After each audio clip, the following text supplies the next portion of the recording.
საყავო მშვიდობის დღეს თავგადასავალი სტუმარი მსახიობი ნატო მურმანიძეა, ადამიანი, რომლის ცხოვრებაც პირდაპირ მნიშვნელობით თეატრს უკავშირდება. ის მსახიობების ოჯახში დაიბადა და როგორც ვიცი, 6 თვის ასაკში პირველად წაიყვანეს თეატრში. ამ დღის შემდეგ ეს ჯადოსნური სამყარო მის ყოველდღიურობად იქცა. ნატო, ძალიან დიდი მადლობა პირველ რიგში, რომ ესეთ რთულ პერიოდში დამთანხმდი ინტერვიუზე, მაშინ როდესაც ანდრო ჭიჭინაძე, ვეფხია კასრაძე, უამრავი პოლიტპატიმარი ციხეშიზის, ასეთი შემოტევაა ზოგადად თეატრალურ სამყაროზე, დახურეს თემურ ჩხეიძის სახელოსნო, დათას წინააღმდეგ აგორებულია, კატასტროფული კამპანია და მაშინ, როდესაც, რა ვიცი, თქვენი ყოველდღიურობა, ყველა მსახიობის და რეჟისორის უნდა იყოს რეპეტიციები, სპექტაკლები, შენ გიწევს ყოველდღიურად აქციაზე და სასამართლოებში სიარული.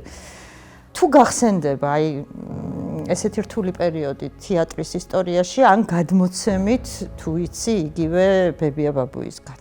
იცი რა არის, მე ვფიქრობ, რომ შეიძლება ყოფილა, მაგრამ როდესაც ადამიანი თვითონ გადის რაღაც ემოციურად ამას, ის გონია ყველაზე მძიმე. ჩემთვის პირადად ასეთი მძიმე პერიოდი არ ყოფილა. მაგრამ ეს არ ნიშნავს იმას, რომ არ იყოს სხვისთვის.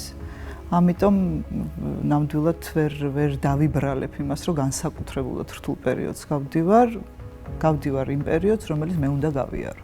დათაზე მინდა რომ ვილაპარაკო. დათა რო აი ამ ახალი თაობის გამორჩეულად ნიჭიერი და აღიარებული რეჟისორი არის, ეხა ეს ახალი არავისთვის არ არის და მისი ეს ანალიტიკური აზროვნება, ეს ორატორობა არავის არ უყვირს. თუმცა აი შენთვის, როგორც მშობლისთვის გასაკვირი ხო არ იყო მათი თაობის ესეთი აი აქტიურობა. საერთოდ თუნდაც აღარ შეიძლება ამ უსამართლობის წინაშე, როგორც ჩანს, აი ამ სადისტური გართობის წინაშე, რასაც რეჟიმი უწყობს ჩვენს კოლეგებსა და თანამებებს. არა, არ არის გასაკვირი, იმიტომ რომ მე რატომღაც მაინც ვფიქრობ, რომ ქვეყანა გადის იმ გზას, რომელსაც დამოუკიდებლობის გზა ქვია, რომელიც ჩვენ ვიცით, რომ მონობიდან გათავისუფლებას მინიმუმ 40 წელი ჭირდება და მე ვფიქრობ, რომ აი ამ გზას გადიან დამოუკიდებელ საქართველოში დაბადებული ადამიანები. და ვფიქრობ, რომ ეს ბუნებრივია, ძალიან სწორად ვითარდება ქვეყანა იმ ხრივ, რომ მართლა დამოუკიდებელი ახალგაზრდობა გაჩნდა, რომლებსაც აქვთ თავისი მოთხოვნები, რომლებსაც აქვთ თავისი ძალიან მტკიცე წარმოდგენა ქვეყანაზე, რომელშიც ცხოვრება უნდათ და რომლებშიც არის ძალაც, რომლებშიც არის განათლებაც და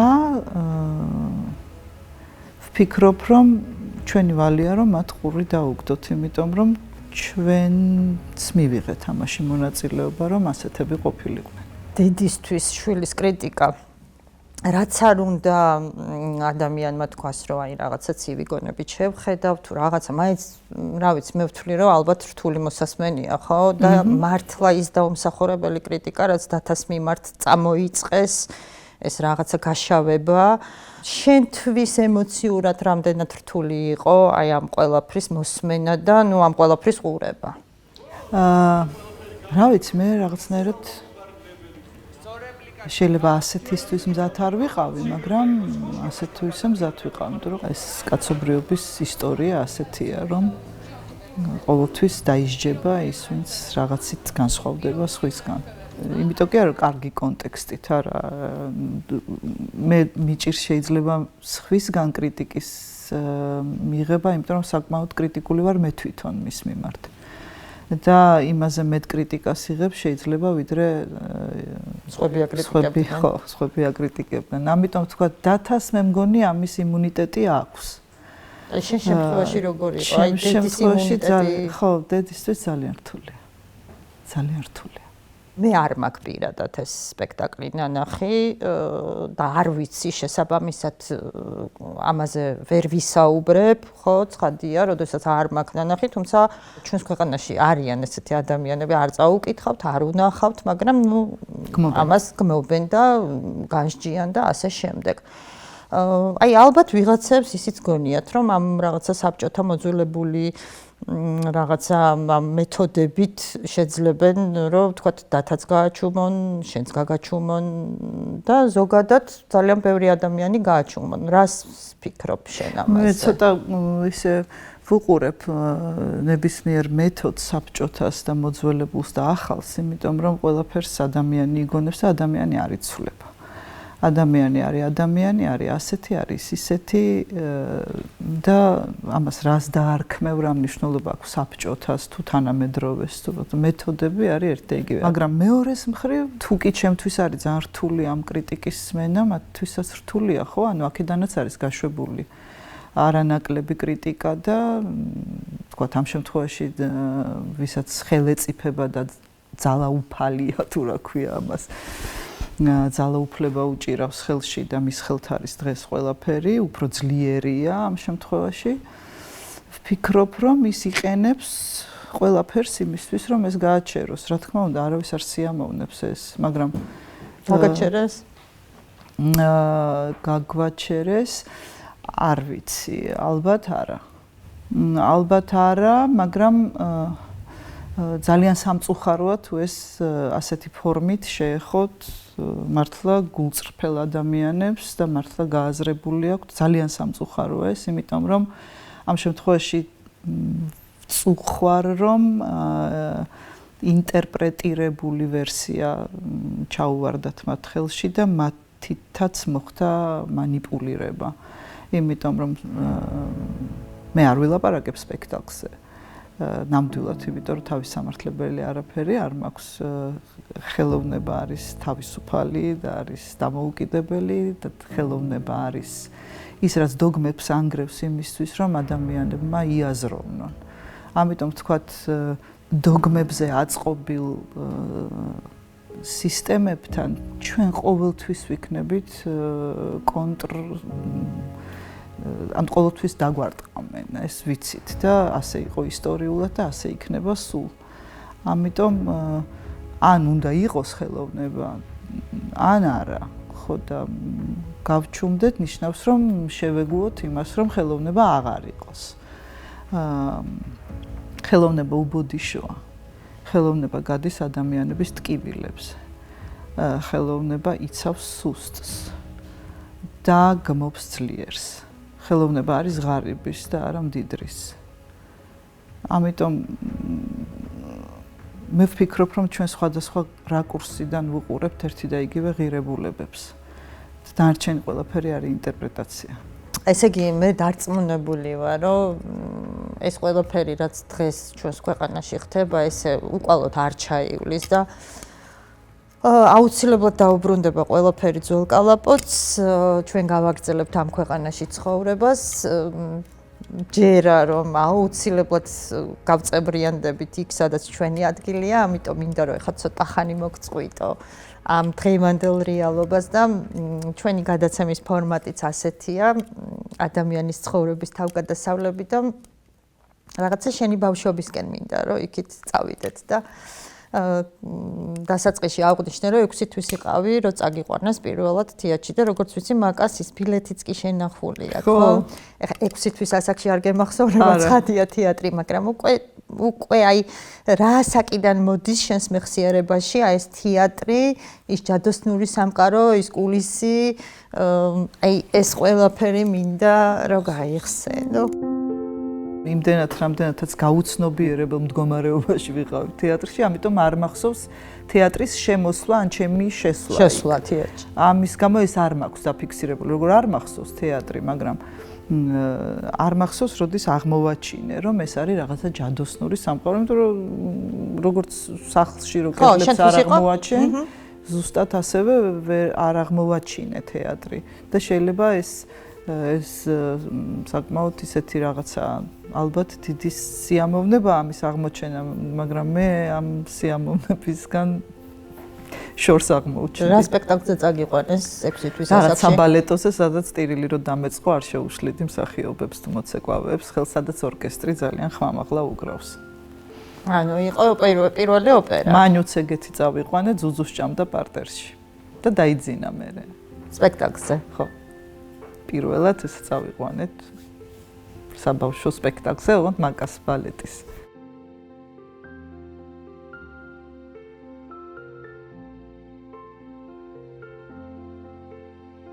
დედაჩემი და მამაჩემი არიან ჩემთვის მაგალითი სიყვარულის და ძალიან დიდ სითბოში და სიყვარულში გაგზარდეს ჩვენ. სადაც პატივს გვცემდნენ დაბადებიდან და აღგვიქვამდნენ როგორც უკვე პიროვნებებს. მამაჩემთან მაგალითად დღემდე, აი ყველაზე ისეთი რა არის, რომ მაგასთან დავიძინო. აი დღემდე. მაკა არის უსაზღვროდ თბილი, მაგრამ ამას ყველაფერს რომ თავი დავანებოთ, ალბათ ისევ და ისევ ძახი არაფრით განსხვავებულები ალბათ არ არიან, არავისთვის ჩვენთვის არ მოურტყიათ ხელი და ძალადობის მსხვერპლი არც ერთი არ ყოფილვართ და სადაც ეს არ არის, ყველგან არიან ეგეთი მშობლები. მაგრამ აი განსხვავება რაც არის ის, რომ დედამ და მამამ მეც და ანუკასაც და ჩემ უფროსდასაც, თეასაც რაღაც საჩუქარი არის იმ მხრივ, რომ ჩვენ სიამოვნებას ვიღებთ ქორეოგრაფიისგან და ჩვენ აი ამ დარგებზე მაქვს ლაპარაკი და სახვითი ხელოვნებისგან. რომ ჩვენ არ ვართ უბრალოდ მაყურებლები, აი ჩვენში არის ამის არაპროფესიული, მაგრამ კარგი ცოდნა. და კარგი ცოდნა იმიტომ კი არა, უბრალოდ ის რა დანიშნულებაც აქვს ამას. აი ამისგან სიამოვნების მიღება, როგორც თავის დროზე ვთქვათ ბებიაჩემა მუსიკის და იგივე ბიძაჩემა ივიკომ უკვე თანამედროვე მუსიკა რო გამიხსნა ყური, იმიტომ რომ კლასიკური მუსიკით ვიყავი უფრო. და ვთქვათ იგივე დედაც და მამაც უფრო კლასიკურ მუსიკას უსმენდნენ და ვთქვათ ის ჩემ ცხოვრებაში არის, რისთვისაც მადლობელი ვარ, რომ გახსნილი მაქვს ამაზე ყური. მაგრამ ვთქვათ ის, რომ ჩემ ცხოვრებაში კიდე სხვა, ეხლა ჩემი პლეილისტი რო ნახო, ვერ იფიქრებ, რომ ნორმალური ვარ, იმიტომ რომ აი ისეთი აჯაფსანდალია იქ, მაგრამ ხო, აი ამისგან ყველაფრისგან სიამოვნების მიღება და ბევრი იმისგან შედგება, ვთქვათ, მუსიკისგან, სახვითი ქორეოგრაფია, დრამატული თეატრი, კინო, აი ეს ამისგან როგორც მაყურებელმა კი არა, როგორც აი თითქოს ვიკარგები ამაში და ეს იმდენად დიდი საჩუქარია, რაც თქვა ამ შემთხვევაში დედამ და მამამ მომცეს. რომ ეს ყველაფერი რაც ჩემამდე იყო და შეიქმნა, ამისგან სიამოვნება მივიღო, იმიტომ რომ ეს რაღაცა დატოვეს ადამიანებმა იმისთვის, რომ ჩემამდე მოაღწიოს ამან და რაღაცა გამამდიდროს და ბედნიერება მომგვაროს. და ალბათ აი ეს ჩემი მშობლები და ჩემი ოჯახი ამისთვის არის, რომ და განსხვავდები აი თქვათ იმით, რომ აი ამის შეგრძნების და ამისგან ბედნიერების მიღების და ტკბობის უნარი ჩადეს ჩვენში. მაგრამ ისე ჩვეულებრივი, ძალიან თბილი და ძალიან საყვარელი ხალხია. როგორც ალბათ ყველას მშობლები.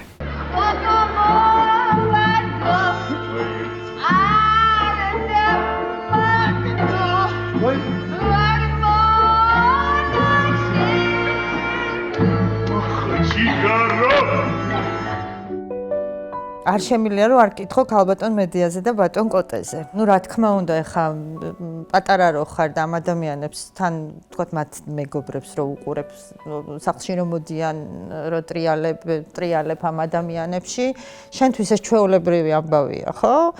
ალბათ ეს ჩვეულებრივია და ხო, აღიქვა ამას ჩვეულებრივად და ნუ მათთან მოსულ მეგობრებს, ხო? მედია და კოტე მინდა რომ გაიხსენო, როგორი ურთიერთობა გქონდა? ვიცი რომ ძალიან მნიშვნელოვანი ადამიანები იყვნენ ჩემ გვერდში. ის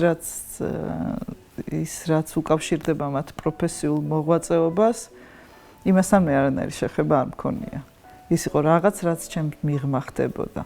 ძალიან გამემართლა, რომ ეს მართლა ჩემთვის და ალბათ ყველასთვის ბებია ბაბუა არის ესეთი განძი. და არა, იმიტომ არა რომ განსაკუთრებულები იყვნენ, არა. ხო, თუმცა იყვნენ ახლა განსაკუთრებულები. მაგრამ აი მე ვერ წარმოვიდგინე, უბრალოდ არ ვიცი სხვა როგორია და მე ვფიქრობ რომ ბებია ბაბუა ყველასთვის რაღაც ისეთია, მეორე ბებიაც არაჩვეულებრივი ბებია მყავდა, სხვათა შორის ახალგაზრდობაში ტუსა გიორგობიანი როცა 17 წლის ვიყავი, როცა გარდაიცვალა და მანამდე აი მასთან უფრო მეტი მეგობრობა მაკავშირებდა. შეიძლება იმიტომ რომ უფრო ახლოს ცხოვრობდა და ძალიან დიდ დროს ვატარებდი მასთან და ის იყო მუსიკის მასწავლებელი იყო და თუ კი რაიმე ვთქვათ მუსიკა ჩემს ცხოვრებაში ძალიან დიდ ადგილს იკავებს, ეს არის მისგან წამოსული და ის არ იყო ესეთი, ამიტომ შემიძლია ვთქვათ შევადა რომ არ იყო ესეთი აი როგორც სადღაც შევადა ცნობილია და რაღაცა ესეთი არ იყო, იყო პედაგოგი მუსიკის, ამიტომ მე ძალიან კარგი ბებიები მყავდა, ხო. ერთი ბაბუა ფრონტზე დაიღუპა მეორე სამამულო ომის დროს, მეორე იყო ის, ვინც იყო მოკლედ. და მართლა ძალიან გამემართლა. მიუხედავად იმისა, რომ წარმოდგენა თავისთავად ბებიაზე ეთყობა ამ რაღაც ციგნებიდან თუ რაღაცა ის ნახატები, რაც იყო ილუსტრაციები და წარმომედგინა, რომ რაღაცნაირი უნდა იყოს, არ უნდა იყოს პომადიანი და რაღაცა ისიც ეგეთი იყო, ის უმოწესრიგებული ბატისტის ხვირსახოსით, რაღაც ძივით ეძინა, რაღაცნაირი ტიპი იყო ფორმაში. და მე მყავდა ფასანაურელი ნათლია. სრულიად შემთხვევით გამზადებული რო არის ნათლიების რიგი, რომლებმაც უნდა მომნათლო, წამიყვანა ქალმა, რომელიც არანაირად არ იყო ჩვენი, არც ნაცნობი, არც არაფერი, მანქანამ დაარტყა პეკინზე, სადაც ცხოვრობდით და ბებია ჩემმა ამოიყვანა და მოუარეთ იქ და წავიდა მე ფასანაურში, ჩამოვიდა, წამიყვანა მომნათლა. და ამ ჩემ ნათლიას არაჩვეულებრივი ქალი იყო, ეთერი ნარიმანიძე, მივყავდი ფასანაურში. და იქ თვლიდა რომ აი ეს ჯანმრთელი კვება, რაღაცა იქვე პურს მიცხობდნენ, რძე, აი ეს ყველაფერი ისეთი იყო, რაღაც მე თამაშობ ბროწეულს, როგორ უნდა გვეჭამა ეს ბროწეული, რომ ვინ უფრო თეთრ კურკას მიიყვანს, ეს კარგად უნდა აი ყველანაირად ისეთი ის იყო, რომ აი ბავშვი უნდა გამოაჯამრთელოს ჰაერზე და იმიტომ რომ გაფსლიკული ვიყავი და ლურჯი ცოტა. ხო და იქ ვნახე დედამისი ამ ქალის, რომელიც იყო აი შავებში სავარაუდოდ ხა ალბათ შემოგვდარი ხო ან მეუღლე შეიძლება გარდაცვლილი და ცეთი შავებში ჩაცმული იყო, ეს თავზე თავს საფარი ქონდა, რაღაცა და აი რაღაცა ცეცხლის სუნი ქონდა, რაღაცა ის რაღაც თავისთავად ხო რაღაც ის აქ ეხლა კიდე ის არის მანქანების სავალი ნაწილი და ძალიან სიმშვიდე იყო ეს მდინარის ხმა, რაღაცნაირი მართლა ზღაპრული ის იყო ადგილი და რო ჩამოვედი, გამოუცხადე მედიკოს პირდაპირ ვახარე, რომ მეთქი მე მინდა ეგეთი ბებია რომ მყავდეს, თქო რომელიც ჩურჩხელას მაჭმევს მეთქი და ცეცხლის სუნი ექნება მეთქი და წინდას ქსოვს, თქო, იმიტომ მან მომიქსოვა წინდები. მედიკოს რეაქცია. მედიკოს ჰქონდა უმძიმესი რეაქცია, იმიტომ რომ ძალიან იეჭვიანა. რაღაც ისე ქალურად ასე ვთქვათ, იეჭვიანა და ხო გამემართლა მე.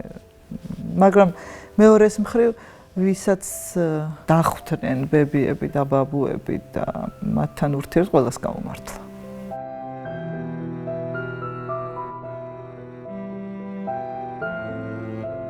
ვიცი რომ არის ერთი ნივთი, რომელიც გაჩუქა ქალბატონმა მედიკო. და ვიცი რომ ეს ნივთი აი რაღაცნაირი გარკვეულ რაღაც თილისმათ იქცა შენთვის და სულ არის შენთან ერთად. აი თუ შეიძლება ამაზეც რომ მომიყვე.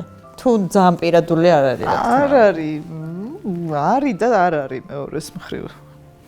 ხო, არ ვიცი, ეს არის მედიკოს ეკეთა რიჩარდში სტურუა სპექტაკლში რაღაც დაღესტნური რაღაც საკმაოდ ისეთი ხა რა კადრებს რასაც უყურებ და რაღაც ისეთი შთამბეჭდავის იყო დროსაც ან მკაცრად ცვა შავი რაღაც ის იყო შლაპით რაღაც ისეთი და ეს რაღაც დაღესტნური ვერცხლის რაღაცა და ეს არის ცხენის მოსართავი ასე ვთქვათ და არის დიდი ეს შუბლის ის არის ეს რაღაც არის ეს დაკიდებული აქ ეს ისე ბევრი რაღაც ქონდა მაგრამ ის ბევრი რაღაც არიგებდა იმას მხსნიდა საყურებს აკეთებდა და დაარიგა და ბოლოს რაღაც ძეწქვზე დაკიდებული დარჩა მარტო ეს შუბლის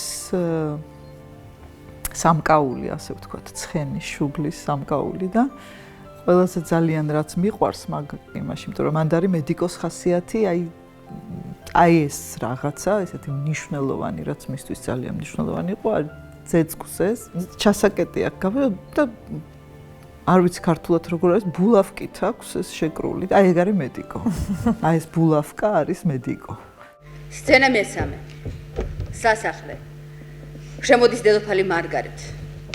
და ეს მაჩუკა და თან მოაყოლა რომ აი მეო ამითიო მოვიარეო მსოფლიო და მინდაო რომ აი ამან მოგატაროს შენცო რაღაც მაშინ ცეთი რამე იყო ეს მოგზაურობა არ იყო მხოლოდ მოგზაურობა ეს მოგზაურობა იყო აი მკედლის იქით გასვლა იმ საბჭოთა კავშირის გარღვევა და მისთვის ეს კიდე სხვა მნიშვნელობა ის მატარებელი იყო და არა იმიტომ რომ თქვათ რაღაცა სადღაც წავიდა და რაღაც არა ეს იყო აი რაღაც თავისუფლება რომ სამყარო დიდია და არ არის რაღაცა დაკეტილი და კლაუსტროფობიული და ხო ეს მაქვს ეს არის ჩემი თილისმა და არ არსებობს არ აქვს მნიშვნელობა კინოა ეს თითქოს ის სპექტაკლია სცენა ეს თილისმა არის ყველგან და ყველა სცენაზე სადაც უნდა ვითამაშო ყველგან ჯერ ეს თილისმაა და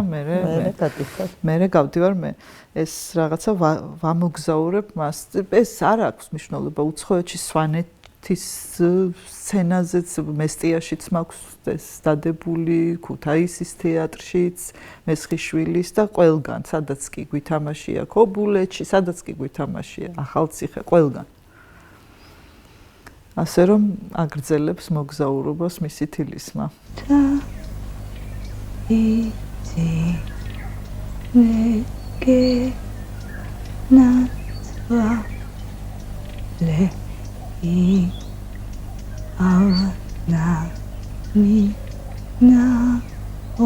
იცი რა მაინტერესებს? აი კოტე, მედიკო, მაკა, თემური, ნუ რა ვიცი, ეკა უკვე შენი თაობაა, მაგრამ მომისმენია ესეთი რაღაცა, აი როდესაც თქვათ წინაპრები ყავთ მსახიობები, რეჟისორები, რომ ეს არის ძალიან დიდი პასუხისმგებლობა აი რაღაცნაირად რომ არ მოექცე მათ ჭრდილქვეშ და თქვათ რაღაცა შენი ადგილი დაიმკვიდრო როგორც აი შენ კონკრეტულად და არა თქვათ ვიღაცის შვილმა ან შვილის შვილმა შენ შემთხვევაში როგორ იყო ეს რაღაცა ეს მომენტი ქონდა რო არ მოქცეულიყავი თქვათ ამ შენი არ ვიცი მე არასოდეს არ მიჭიდავია მათთან არც მქონია თავში აზრად რომ არა ჭიდაობას არ გულისხმობ არც ის მიფიქრია რომ რამე ისეთი გამეკეთებინა რაც თქვათ ცალკე გამომყოფდა ან რაღაც არ მიფიქრია მაგას ანუ თავისთავად მოხდა ის რომ შენ ხარ ასე არ ვიცი ცალკე ნატომ ურვანიც ხო რა ვიცი ჩემს საქმეს ვაკეთებდი და ერთადერთი ბევრად რთულია რა თქმა უნდა იმიტომ რომ მართლა ძალიან ძალიან დიდი პასუხისმგებლობაა, თუნდაც დღეს, დღეს ისევ მიუბრუნდი იმას, რასაც შენ მოწყდი. მაგრამ დღესაც ძალიან დიდი პასუხისმგებლობაა, იმიტომ რომ ისინიც გაისვარენ. მიუხედავად იმისა, რომ არ დამსახურებიათ ეს. ნამდვილად. და ვთქვათ, ამას ძალიან განვიცდი და რაღაცა მხრივ ვფიქრობ, რომ კარგია, რომ ამას არ მოესწრენ. მიუხედავად იმისა, რომ მათ არ ყოფნას ყოველდღე განვიცდი. განსაკუთრებით თემურის, რომელიც არც ისე დიდი ხანია, რაც არ არის ჩვენთან. და რთულია, იმიტომ რომ სკოლაშიც კი მახსოვს, რომ ძალიან ბევრჯერ იყო, რომ არ შეიძლება ამას აკეთებდე, როდესაც ასეთი ეს არ შეიძლება ესე არ ისწავლო, როდესაც ასეთი მშობლები. არ შეიძლება ეს გააკეთო, როცა და სულ იყო მისამართი იქ. და ამ დროს ჩემი კლასელებისთვის ეს შეიძლებოდა. და ჩემთვის რატომღაც არ შეიძლებოდა. და სანამ ამას გააცნობიერებ, პატარა ხარ. ძალიან რთულია ეს, რომ ამას, მაგრამ არ მიჭიდავია მაინც ვცდილობდი, რომ არ შემერცხვინა ისინი. ეს თანდაყოლილი მაქვს, ხო, მინდოდა რომ რაღაც სიცქვევით არ წავსულიყავი. იმიტომ რომ ძალიან კარგი მაგალითები იყვნენ ჩემთვის. რთულია, კი, რთულია, მე საზოგადოებაშიც ძალიან რთულია, იმიტომ რომ მაგალითად თუ იგივე პროფესიაში ხარ,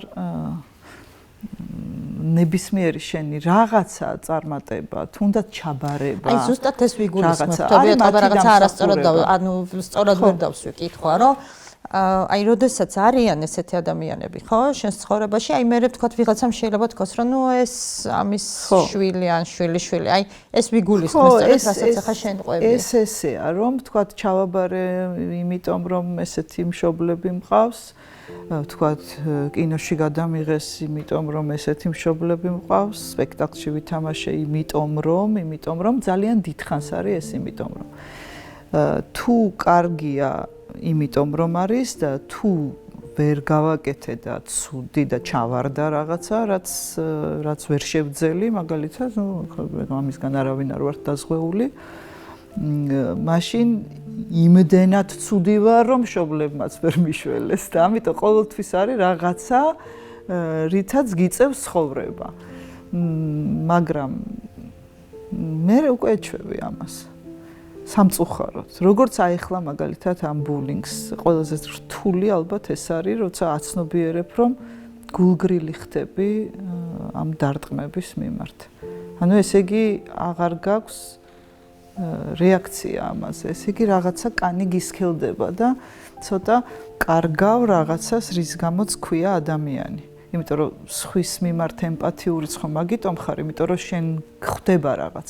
და როდესაც შენ თავის თავდაცვას იწყებ და კანს ისქელებ, არ ვიცი, რამდენად ემპათიური ვიქნები მომავალში სხვების მიმართ. აი არ ვიცი, მეშინია ამის გაფიქრებისაც კი. ნუ რა დოზითაც გიცნობ, დარწმუნებული ვარ, რომ იქნები. ხო, აი არ ვიცი, ნახოთ, ეს ხო რაღაც ახალია ჩემთვის და მეც ვაკვირდები ჩემ თავს, იმიტომ რომ რაღაც განსაცდელია, რომელსაც გავდივარ და იმედი მაქვს, რომ ადამიანის სახეს არ დავკარგავ და იმ რელსიდან არ გადავარდები, რაც მგონია, რომ მისაყვანი მაქვს ბოლომდე. სხვათა შორის, აი რამდენჯერმე დათას გამოსვლის სატელევიზიო გამოსვლების შემდეგ ჩვენ საახლობლო წრეში გაიხსენეს კოტე. და თქვეს, რომ აი როგორი კოტეს შვილთაშვილია. კი, იმიტომ რომ ნიჭი არავის არ გვაქვს, აი ეგ ეს რაღაცა მოყრა თავის რაღაცა, აი ეს არავის არ გვაქვს. და მე მაგალითად მე კოტეს რაც ქონდა საოცარი, არ ვიცი მე რაც არ უნდა მართლა აი გაზეთის რაღაც ნაგლეჯი რო წაეკითხა, რაღაც მოხეული და იქ წინადადება წაეკითხა, ეს ახსოვდა.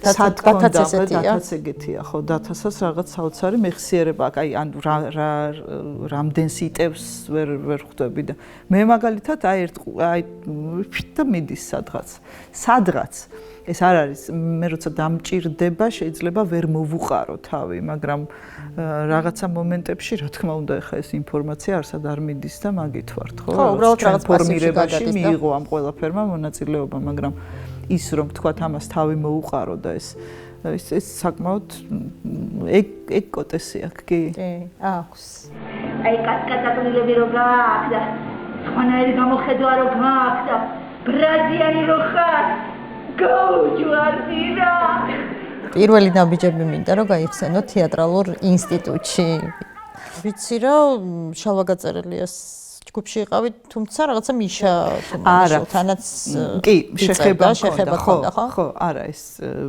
მე ვიყავ შალვა გაწერელიას ჯგუფში შალვა გაწერელია დატოვა ჯგუფი და მე მიშა თუმანიშვილს ყავდა ასევე მსახიობები და რეჟისორები და აი ამ რეჟისორებთან ამ სტუდენტ რეჟისორებთან მუშაობდი და პრინციპში დიპლომით დოისთან ერთად ჩამეთვალა როგორც დიპლომი იმიტომ რომ არ გავყევი იმ ჯგუფს ჩემსას თუმანიშვილთან მქონდა შეხება ოღონდ არა როგორც თქვა მენტორთან არამედ როგორც იმ რეჟისორების მენტორთან რომლებთანაც და ძალიან საინტერესო პროცესს გავდიოდით, იმიტომ რომ რეჟისურას ასწავლიდა ჩემზე.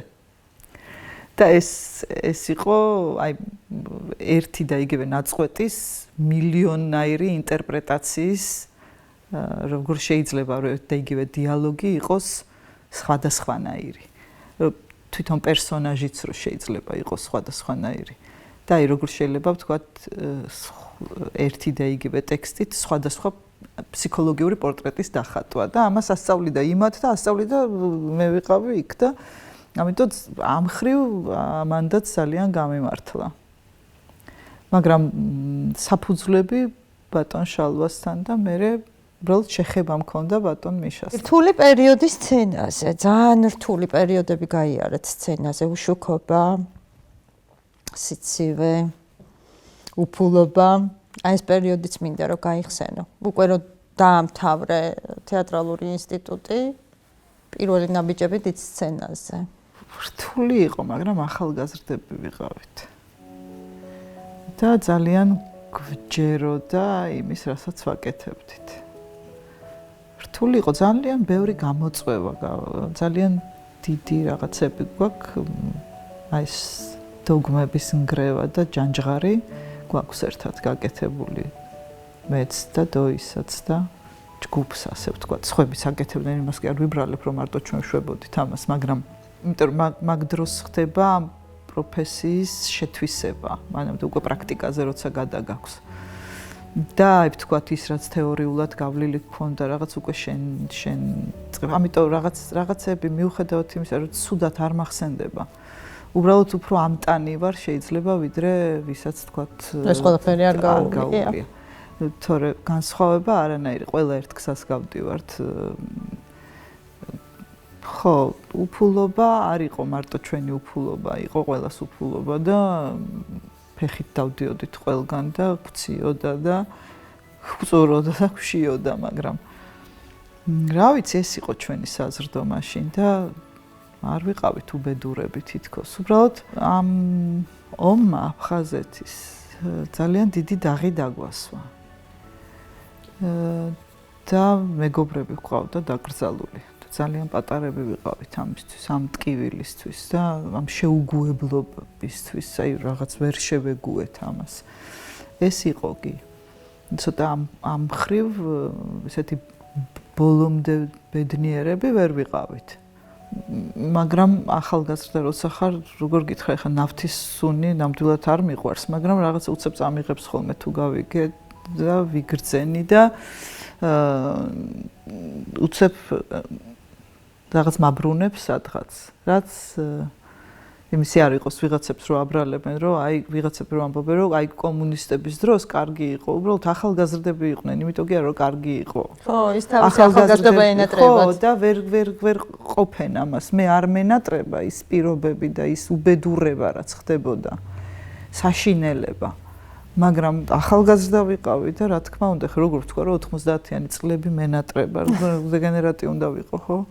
ხო და არ მენატრება 90-იანი წლები, უბრალოდ მაშინ კარგად ვიყავი. ხო, და ნუ რაღაცებს უფრო მარტივად ვუყურებდით ალბათ. ხო, მაგრამ ზუსტად ასევე, აი როგორც დღეს რაღაცები ჩემთვის ახალია და რთული გადასალახია და გადავლახავ აუცილებლად, მაშინაც რაღაცები იმედგაცრუებები, რაღაცები პირველად რო ხდება, ესეთი ინიექციებს ვიღებდით. ეს პირველი ყოველთვის ის არის. და მე უკვე ორგანიზმი ცნობს ამას და ადვილად ერევა, ასე ვთქვათ.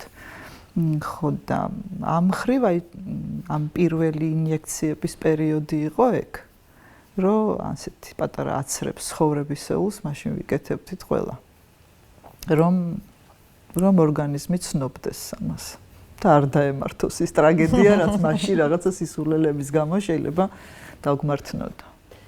აი ძალიან ეხლა რომ გისმენდი თან შენს როლებზეც ვფიქრობდი ძალიან ბევრი განსხვავებული ჟანრის როლი გაქვს შექმნილი თეატრშიც და კინოშიც. იყო ისეთი როლი, რომელიც განსაკუთრებულად აი რთულად იმუშავე, თქვათ ამ როლზე, მაგრამ აი საბოლოო ჯამში შედეგით ძალიან კმაყოფილი იყავი და ვთქვათ ვფიქრობ, რომ აი ამ როლმა რაღაცნაირად ჩვენს პროფესიაში ვთქვათ რაღაცა ბევრი მოგცა, გაგზარდა. ესეთი თუ იყო? არა, ესე ყველა თავისაშვება. ხო, ნუ ეგ თავისთავად, მაგრამ აი თუ გამოყოფდი შეიძლება მეც შვება. მართალი რო გითხრა. ჩავარდნა შეიძლება უფრო დიდი მასწავლებელი იყოს, ვიდრე წარმატება. მაგრამ წარმატებაც ხო ისეთი რაღაცა არის, შენ არ გეხება. შენთან კავშირში არ არის თითქოს რაღაცა პროცესია. რომელიც ან ისე აღიქმება, ან ასე აღიქმება, მაგრამ შენ ხო ერთ და იგივეს აკეთებ ყოველ ჯერზე, ერთი და იგივეს დებ. უბრალოდ რაღაცა მისაღებია, რაღაცა მისაღები არ არის. მე უკვე უბრუნდები შენ თავს და აკეთებ რევიზიას, რა დაუშვი შეცდომა, რა იყო შეცდომა, შეიძლება მიუღებელი იყოს და სულაც არ თვლიდე რომ შეცდომა და პირიქით.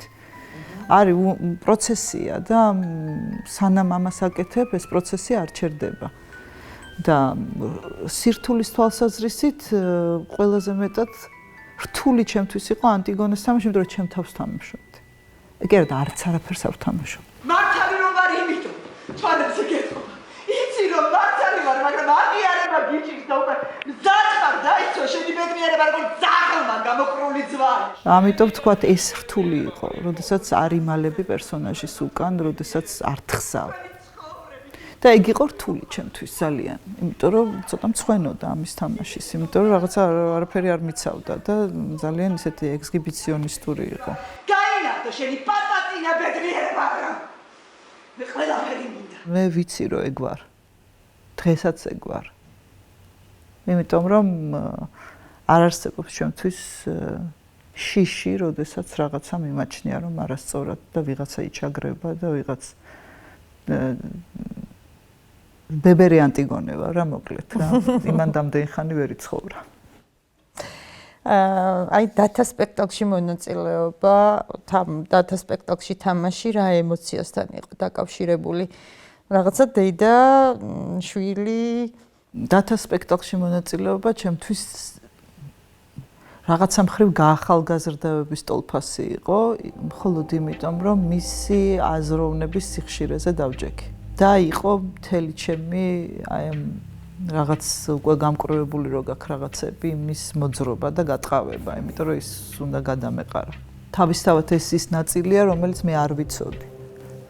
არ მქონდა არანაირად, იმიტომ რომ ის რაღაცა არის, რაც მისია და მე არ ვიცოდი რა მეთოდით აღწევს ამას და რანაირად ხდავდიოდი მის სპექტაკლებზე ცხადია, მაგრამ და საკმაოდ გამიჭირდა. გამიჭირდა და რაღაცაზე ვიკამათეთ კიდევაც ერთხელ. ისე რომ აი ცრემლებამდე მივედი, იმიტომ რომ ვერ გავიგე რაღაც.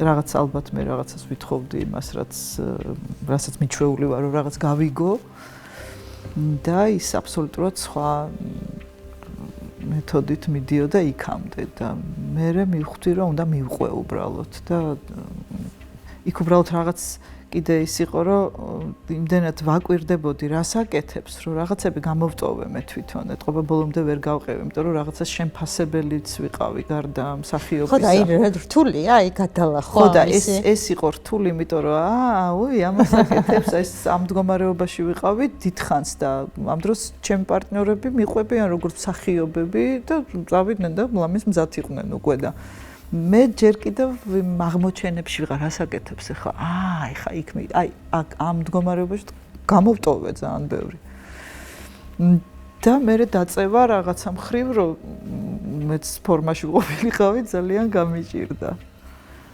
მაგრამ ერთ-ერთი გადამწყვეტი როლი ითამაშა ჩემთვის, იმიტომ რომ სულ დასაწყისში ამ ახალგაზრდებზე რომ საუბრობდით, რომ ეს არის მათ და უნდა დავუგდოთ ყური და უნდა მივყვეთ, აი მაგით მივხვდი პირველად, რომ ერთადერთი გზა არის ეს, რომ ის კი არა შეეწინააღმდეგო, არამედ მიიღო და შეისხორცო. და ამან ძალიან ბევრი რამ მომცამე, იმიტომ რომ იმის შემდეგ ჩემი სხვა ნამუშევრები უკვე ამ გასაღებში იყო. ამ გასაღებში ის კი არა რომ დათას გასაღებს ვიყენებდი სხვაგან, არა, უბრალოდ მე შევიცვალე. მე დამანგრია ამან, ასე ვთქვათ და ეს ძალიან კარგი რამეა, იმიტომ რომ ფაქტიურად ისევ ნულიდან იწყებ ყველაფერს და ოღონდ ეს ეხლა როგორი თაობის რეჟისორებიც არიან, ისინი არ გაშენებინებენ შენ თავს, რაც ძალიან მნიშვნელოვანია, იმიტომ რომ სულ ხარ რაღაც აი არ მაგრდები რა, სულ აი რბილი პლასტელინივით ხარ, სულ აი ამ მდგომარეობაში ხარ, არ გაქვს ფორმა. და ძალიან საინტერესოა ამ მხრივ, როგორც ხა მე ვთქვათ, ბევრთან არ მიმუშავე, დათასთან და გურამ მაცხონაშვილთან და ნინო ხარატიშვილთან, ვთქვათ, აი ახალი თაობა ვინც არიან შედარებით. მაგრამ ხო დავდივარ სპექტაკლებზე, მათ სპექტაკლებზე და საოცარი თაობაა. ყველას თავისი ხელწერა აქვს. რაც ძალიან მნიშვნელოვანია. ყველაზე მაგარი რაც არის ეგ რო არ გვანან ერთმანეთს და სახე შეიცვალა თეატრმა. ძალიან მიუახლოვდა ადამიანს და აი ამ მიახლოვებიდან მაღალი ხელოვნების შექმნა დაიწყო. ოღონდ ძალიან ღრმად ჩასული ადამიანში, აი ის არ არის რომ ზედაპირულია ეს ყველაფერი, ეს როგორი თაობაც არის. აი ამ მთელი ამ ტკივილებით, მთელი ამ ბიოგრაფიებით ძალიან ინტენსიურ პერიოდში მეუწიათ ცხოვრება.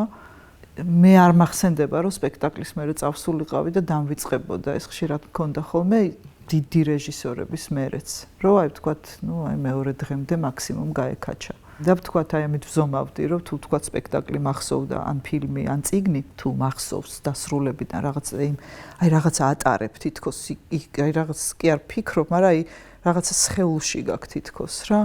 ეს ძალიან იშვიათი გამონაკლისები იყო, როდესაც ეს დიდხანს გრძელდებოდა და ეხლა თითქმის ყველასთან ეგრეა. ისეთი რომ აი სულ გინდა რომ ილაპარაკო ამაზე ან რაღაც გაუზიარო ან გაუშვა ვიღაცა რომ წადინახე სანამ არის საოცარი თაობაა. ძალიან მიხარია. ბედნიერება რომ ამას მოვესწარი, იმიტომ რომ მაგალითად ბაბუა ჩემი ვერ მოესწრო ამას, ვერ ნახა ეს და ბებია ჩემი. ნუ ცოტას. შენი და ნიკას სიყვარულის ისტორიაზე უნდა გკითხო. თქვენ იყავით ჯგუფელები. და აი შემიძლია ვთქვა, რომ თქვენ იყავით აი ერთ-ერთი ულამაზესი წყვილი. იმ ფოტოზე დღემდე ვგიჟდები შენ ნიკა და დათა ხელში. პატარა. მე ძალიან ლამაზ ბიჭს გავყევი ცოლად, ეს შემიძლია გითხრა კი. ხო და აი როგორ დაიწყო ეს ყველაფერი? რაღაცნაირად მეგობრობით უფრო. გაუცნობიერებული ბელი სიახლოვე, ანუ რაღაცა იყო, მაგრამ მეტყობა არ გქონდა ეს გაცნობიერება, ძალიან დაკავებულები ვიყავით და ძალიან აღტაცებულები იმ სწავლის პერიოდში და ეს ლექციები და რაღაცა. მე ერთმანეთი, მეგობრები, ჯგუფი, კარგი ჯგუფი იყო ძალიან და ეთყობა ამით იმდენად ის ვიყავით რომ არ გვეცალა იმისთვის რომ რაღაცა შეყვარებულები და რაღაც ესე მეგობრობდით ძალიან და ჩვენი ერთ დღეს უცებ ვიღაცა ძალიან უცნაური რაღაცა მოხდა. მაშინ იყო გაცვლითი პროგრამები და ვიღაცა ამერიკელები ჩამოვიდოდნენ აქ, მერე წაიყვანდნენ იქ ქართველ ბავშვებს და რაღაცა ეს იყო რომ ოჯახებში რო ცხოვრობდნენ. ეს ჩამოვიდა ვიღაც ორი ამერიკელი, რომელიც რატომღაც არ მახსოვს ვინ მოამაგრა ჩვენზე თუ რა იყო, მოკლედ ჩვენ დავაპროცელებდით ხანსად მივყავდა ხანსად და ამათთან რაღაცა ვითამაშეთ, რომ ვითომ შეყვარებულები ვართ თუ რაღაცა ესე უთხარით, რომ ჩვენ შეყვარებულები ვართ თუ რაღაც ვიმაიმუნეთ, აი ჯგუფის მსახიობები თუ რაღაცა. გაირკვა რომ თურმე არ მაიმუნებთ და ხო რაღაცა ესე რაღან მოვიგონეთ ეთყობა ეს რაღაცა სადღაც იყო მეორე კურსზე დაქორწინდით თუ მეორე კურსზე დავქორწინდით ხო პირველ კურსზე გავარკვიეთ ეგ ამბავი უცებ ხო და მთავარი რაც არის ის რომ დაიწყო მეგობრობით და ეს მეგობრობა გრძელდება და ძალიან მნიშვნელოვანი ადამიანი მყავს გვერდში რადიკალურად განსხვავდებით აბსოლუტურად მე ესეთი გურული ფიცხი ხასიათით და ნიკა ძალიან ესეთია დინჯი და ასჯერი ფიქრებს სანამ ჩაიდენს რაღაცას და მე პირიქით მე არა მე პარალელურად თან ვერ ვიტყვი რომ არ ვფიქრობ მაგრამ აი პარალელურად ვაკეთებ ყველაფერს ანუ თან ვფიქრობ თან ვხდები ხო და ის ძალიან ფრთხილია და რაღაცნაირად ეს ძალიან მნიშვნელოვანია მე ცოტა ტემპს ვაძლევ და ის კიდე პირიქით მადინჯებს და რაღაც ხო ეს მეგობრობა არის ალბათ ყველაზე მნიშვნელოვანი ხანდახან აი მიუხედავად იმისა რომ საოცარი მეგობრები მყავს აი ცოტა მაგრამ ესეთი საჩუქარია ესეც მიუხედავად არ ვგრძნობ ხოლმე აი დანაკლის რომ ეს სადღაც გავიქცე მეგობრებთან და რაღაც იმიტომ რომ სახლში მყავს და თვითონაც ხო ეს არის ყველაზე დიდი ბედნიერება მე თუ მკითხავ ხო მეგობარი პარტნიორი შეყვარებული ქმარი და ძალიან მომწონს მანიუზეც უნდა გკითხო მანიუმაც აირჩია გაყვა თქვენს პროფესიას და წარმატებულია მანიუ აი ნიკასავით არის უფრო ისეთი უფრო რაღაცნაირი და მე უფრო მგავს ამ ხრივ აი ესე მანიუ უფრო ისეთია რჩევებს ვეკითხები და რაღაცა და ესეთია რაღაც ძალიან პრინციპული და ესეთი ტიპია ჭკვიანი მაგრამ ეხა მითხარით მშობელი რომელიც ზამეს სულ სიტყვის თავის შვილზე არ არსებობს ამიტომ ნუ მალაპარაკებ ამას კარგი მე როგორც მშობელმა შემიძლია ვთქვა რომ დღეს რაც ნახე არ ვიცი ვის უნდა მივმართო მაგრამ არც ერთი ცრემლი მათგან წამოსული არ იქნება ნაპატიები არც ერთი ჩამქრალი ოცნება არ იქნება ნაპატიები ძალიან დიდი მადლობა მართლა ძალიან რთული პერიოდია გვიდგას არა მარტო თქვენ ჩვენც მე უბრალოდ არ ვიცი როგორ უნდა ვიცხოვრო აი ჯერ უნდა მოვიფიქრო რამე რას ეტყოდი იმ ადამიანებს ვისაც აი თუნდაც ამ ჩვენი შვილების თაობასთან კონფლიქტი აქვს ბევრ რაღაცაში არ ეთანხმება არ უთანაგრძნობს ეს ძალიან ჩვეულებრივი მოვლენაა, როდესაც თაობები ვერ თანხმდებიან და ზუსტად ასევე ვთქვათ, რაღაცა გარკვეულ ნაწილს თუ არ უთანაგრძობს რაღაც გარკვეული ნაწილი, შეიძლება პირიქითაც იქ სხვა გარკვეულ ნაწილს არ უთანაგრძნობდეს მეორე. ამიტომ აქ არ არსებობს სწორი და არასწორი. და ტრაგედიაც მაგაშია პრინციპში, რომ სიმართლეები ეჯახებიან ერთმანეთს, ყველას თავისი აქვს უბრალოდ. უბრალოდ მე მაინც ვფიქრობ, რომ როდესაც რაღაცა ხელგეწიფება, როდესაც რაღაც პასუხისმგებლობა გაქვს აღებული, როდესაც ხელისუფალი ქვია, სულ რო სამი კაცი იყოს, რომელსაც რაღაცა უჭირს და ვერ გაგაგონა, ის პასუხისმგებლობაც რომ იმან ვერ გაიგო, იმიტომ რომ ხშირად ეს მოტყუებულები ის რაღაც აი ეს რომ მესმის, ამაზე ვხვდები ცუდად, იმიტომ რომ ისინი მოტყუებულები არიან. ხო, იყენებენ. ისიც მათი პასუხისმგებლობაა, რომ მოტყუდნენ.